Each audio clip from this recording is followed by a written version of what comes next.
Sir আজ তো প্রিয়াঙ্কা নস্কর মামলার মেনশনিং ছিল, তো সেখানে আপনি উপস্থিত ছিলেন এবং দেখলাম আমরা জাজ সাহেব পরবর্তী 28 তারিখে টু বি মেনশনে মামলাটাকে রাখলেন।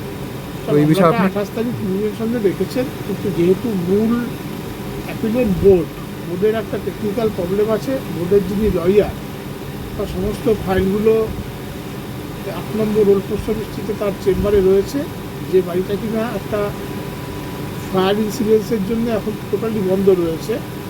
তারা যদি তাদের রেকর্ডটা আমার সঙ্গে যেটি কথা হয়েছে, রেকর্ডটা না বের করে তারা হয়তো আর্গুমেন্ট করতে পারবে না, তার জন্য আমরা আরও কিছুটা সময় চাবো।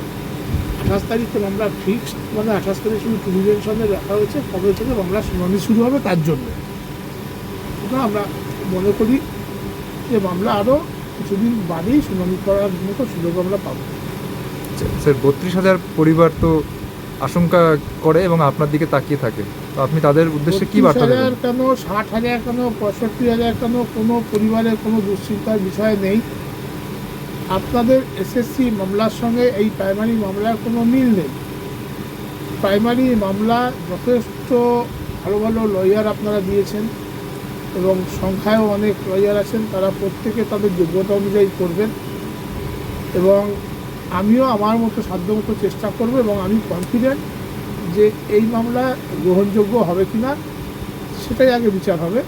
এই মামলা গ্রহণযোগ্যই না। ঠিক আছে স্যার, আপনাকে অনেক ধন্যবাদ।